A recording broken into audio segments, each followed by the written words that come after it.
تو فرمایا کہ نبی سے جو سچی محبت کرتا ہے وہ نبی کے طریقوں کو اپناتا ہے، نبی نے جو فرمایا اس کے مطابق زندگی گزارتا ہے، اور جو اپنی منمانی چلاتا ہے وہ سمجھ لیجئے کہ دعویٰ تو کر رہا ہے لیکن جھوٹا ہے اپنے دعوے میں۔ تو آج الحمدللہ ہم سب دعوے دار ہیں کہ ہم نبی کے امتی ہیں اور نبی سے محبت کرتے ہیں، لیکن ہم اپنے دعوے میں جھوٹے ہیں۔ اگر ہم چاہتے ہیں کہ اس معیار کے مطابق اترے جو ہمارا دعویٰ ہے تو پھر اس کے لیے ہمیں نبی کی زندگی کو سمجھنا پڑے گا۔ نبی کی زندگی کو سمجھیں گے تو پھر عمل کرنے کی توفیق بھی ہمیں ملے گی۔ نبی کی زندگی تو ہر لائن میں رہبری کرتی ہے۔ علامہ سید سلیمان ندوی رحمت اللہ علیہ نے مدراس کے اندر تقریر کرتے ہوئے بڑی جامع بات فرمائی تھی،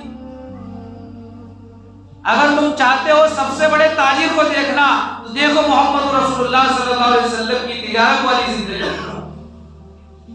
اگر تم چاہتے ہو اچھا قائد بننا، سیاسی اچھا لیڈر بننا، کہ میں اچھا سیاسی لیڈر بن جاؤں، تو دیکھو نبی اکرم صلی اللہ علیہ وسلم کی غزوات والی زندگی کو، معرکات والی زندگی کو۔ تم سردار ایک اچھا بننا چاہتے ہو کہ میری زندگی ایک اچھے سردار کی طرح ہو، تو دیکھو محمد رسول اللہ صلی اللہ علیہ وسلم مکہ اور مدینہ اور عرب و عجم کے سردار ہیں، جن و بشر کے سردار ہیں، نبیوں کے سردار ہیں، سید الانبیاء ہیں، سید الکونین ہیں، ان کی سرداری دیکھو۔ اگر تم چاہتے ہو کہ میں ایک اچھا شوہر بن کر رہوں تو دیکھو خدیجۃ الکبریٰ کے شوہر محمد رسول اللہ صلی اللہ علیہ وسلم کو، دیکھو سیدہ عائشہ رضی اللہ تعالیٰ عنہ کے شوہر کو، اور ایک مثالی شوہر بن سکتے ہو۔ تم چاہتے ہو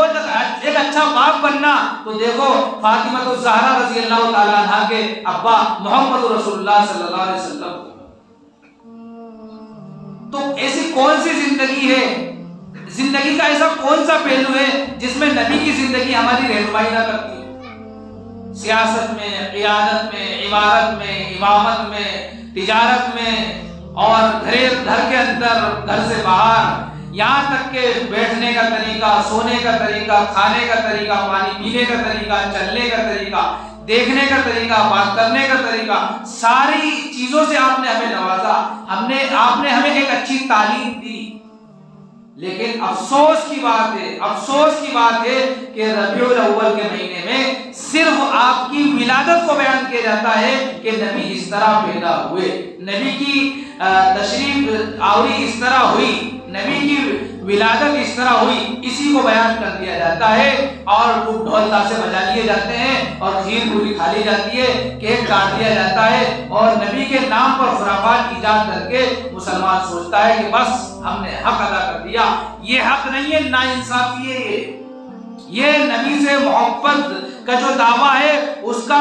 کھلے طور پر ایک انکار ہے، ایک جھوٹا دعویٰ ہے جس کو خود ہم اپنے عمل سے جھوٹا ثابت کر رہے ہیں۔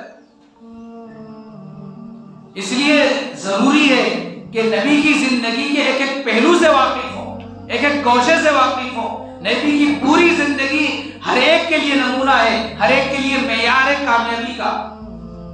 ہر ایک کے لیے معیار ہے دنیا و آخرت کی فلاح و بہبودی کا،